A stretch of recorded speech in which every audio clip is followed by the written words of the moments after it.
엉덩이 허벅지에서부터 종아리까지 당기고 저리 있는 분들 많으시죠? 많은 분들이 허리 디스크를 의심하고 MRI 검사를 해보지만 검사에서는 특별한 문제가 없다고 이야기를 듣는 경우가 많습니다. 분명 나는 다리가 계속 저린데 검사에서 문제가 없다고 나오니까 머릿속이 혼란해지기 시작하죠. 하지만 이건 디스크 문제가 없다는 이야기일 뿐 다리로 내려가는 신경을 다른 곳에서 눌리고 포착이 되고 있다는 이야기입니다. 다리로 내려가는 가장 큰 신경은 좌골신경입니다. 아래쪽 허리와 엉체에서부터 시작돼서 엉덩이 아래쪽 그리고 허벅지 후면부를 지나서 아래 다리 쪽으로 주행을 하죠. 그런데 이 신경이 다리로 내려가다가 근육 사이에서 포착이 될 수가 있어요. 엉덩이 아래쪽의 이상근이나 허벅지 뒤쪽의 대퇴이두근, 그리고 무릎 아래쪽의 비골근, 가자미근과 같은 근육 사이에서 압박받거나 포착이 될 수가 있죠. 이렇게 신경이 근육 사이에서 포착이 되거나 눌리게 되면 신경으로 가는 산소 공급이 저하되고 신경의 기능이 떨어질 수가 있어요. 그리고 이와 동시에 통증이나 저림, 감각 이상과 같은 신경의 기능 이상이 발생하게 되죠. 만약 이런 문제가 제 시간 내에 해결되지 않으면 근력 저하나 근위축까지 유발이 될 수 있습니다. 따라서 증상 개선을 위해서는 신경이 눌리고 압박받는 위치를 찾아서 포착을 해결해 줄 필요가 있습니다. 하지만 이 환자분들이 실제로 신경이 포착되는 위치를 찾는 것은 쉬운 일이 아닙니다. 자, 그래서 오늘은 정확한 포착 위치를 찾지 못하더라도 압박받고 있는 신경을 손쉽게 풀어낼 수 있는 방법을 소개해 드리도록 하겠습니다. 본격적인 설명에 앞서 구독과 알람 설정 눌러주시면 앞으로도 신경 포착과 관련된 이야기 계속 전해드리도록 하겠습니다. 자, 신경은 원래 우리 몸이 움직일 때 이렇게 미세하게 움직일 수 있도록 설계되어 있습니다. 하지만 근육 긴장으로 인해서 신경이 포착되게 되면 이런 움직임이 사라지게 되죠. 따라서 신경의 원래 움직임을 찾을 수 있도록 스트레칭을 시행해주면 증상 개선에 도움이 될 수 있습니다. 전문 용어로는 신경 가동술이라고 부르고 여러 가지 기법이 존재하지만 오늘은 이해하기 쉽게 좌골신경 스트레칭이라는 이름으로 통용해서 부르도록 하겠습니다. 이 스트레칭은 좌골신경을 위아래로 가볍게 늘리면서 약간의 움직임을 만들어주는 것이 그 목적입니다. 즉 신경을 너무 강하게 자극하면서 밀려서는 안 되며 치실을 쓸 때처럼 조금씩 위아래로 움직일 수 있도록 미세한 움직임을 만들어주는 것이 중요합니다. 자, 그럼 운동법을 하나씩 살펴보도록 하겠습니다. 자, 좌골신경은 누워있는 자세에서 고관절이 굴곡되고 무릎이 신전되고 발목이 족배굴되면 쭉 늘어나는 자극을 받습니다. 자, 그런데 사실 이 자세는 일반인들도 오래 유지하기가 힘들고 아픈 분들은 이 자세 자체를 취할 수가 없죠. 자, 그래서 관절을 하나씩 나눠서 움직이면서 자극을 한번 해볼게요. 먼저 발목 관절입니다.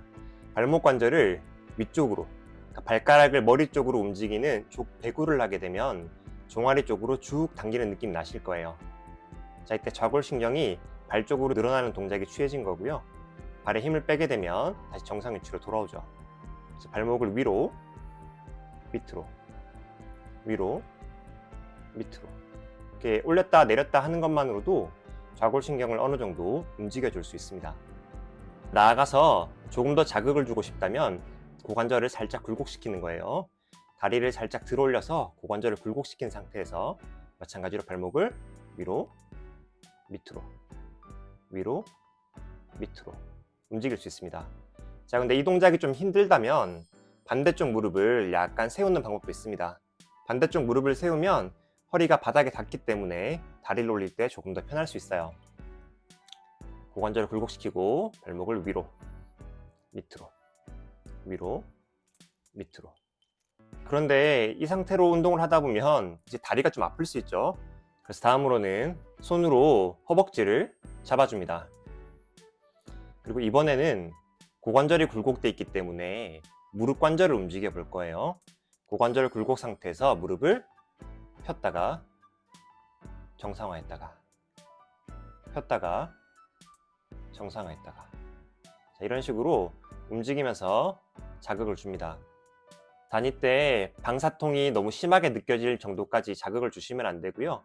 그 직전까지만 다리를 펴시는 게 좋습니다. 그리고 다리를 펴다 보면 종아리 뒤쪽으로 당기는 느낌이 가볍게 들게 되어 있는데요. 본인의 증상에 따라서 다리 펴는 각도를 정해주시면 됩니다. 5회에서 약 10회 정도까지 시행 횟수를 점차 늘려가시면 되고요.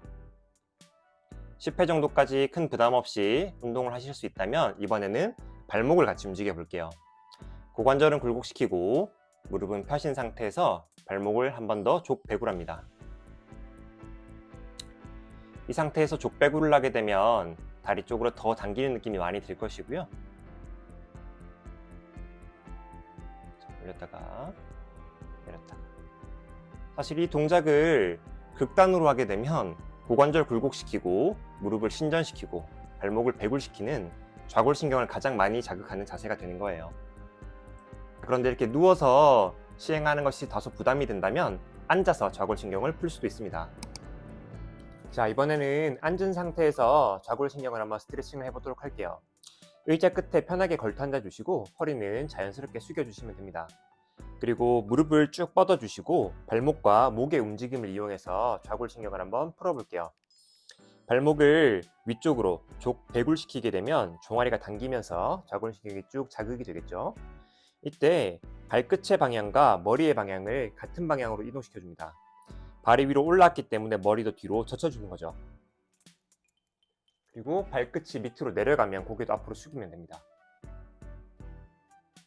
자, 위로, 밑으로, 위로, 밑으로. 이렇게 목과 발의 방향을 같은 방향으로 움직임으로써 좌골신경을 보다 효율적으로 움직일 수 있고요. 조금 더 자극을 주고 싶은 분들은 고관절을 더 굴곡시키는 방법이 있어요. 다리를 손으로 이렇게 들어주시고 무릎을 쭉 뻗습니다. 그러면 고관절이 좀 더 굴곡됐기 때문에 신경이 좀 더 자극이 되겠죠. 마찬가지로 발목과 머리를 같은 방향으로 이동시킵니다. 위로, 밑으로, 위로, 밑으로, 위로, 밑으로. 발목을 위로 들 때 종아리 쪽으로 쭉 당기는 느낌이 느껴질 수 있고요. 다만 이 느낌이 너무 강하게 느껴지거나 허리나 다리 쪽으로 통증이 심하게 느껴진다면 그 강도까지는 시행을 하시면 안 되니까 본인의 몸 상태를 보셔서 운동량을 결정하시길 바랍니다. 이렇게 누워서 그리고 앉아서 좌골신경을 스트레칭하는 방법을 한번 알아보았는데요. 논문에 따르면 이런 좌골신경에 대한 스트레칭을 통해서 약 2에서 4mm 정도의 미세한 움직임을 만들어낼 수 있다고 합니다. 하루에 5분 정도만 투자하셔서 반복적으로 스트레칭을 시행하면 신경 포착을 해소하고 다리의 저림이나 통증을 완화시키는 데 도움을 줄 수 있습니다. 그런데 만일 운동 과정에서 다리 저림이 너무 심해지거나 허리 통증이 심하게 느껴진다면 현재 나의 상태에 맞춰서 운동 수준과 횟수를 꼭 조절하시기 바랍니다. 그리고 좌골신경 스트레칭을 반복적으로 시행했음에도 불구하고 증상이 개선되지 않는다면 의료기관을 찾아서 정확하게 평가받고 체계적으로 치료받으시길 권해드립니다.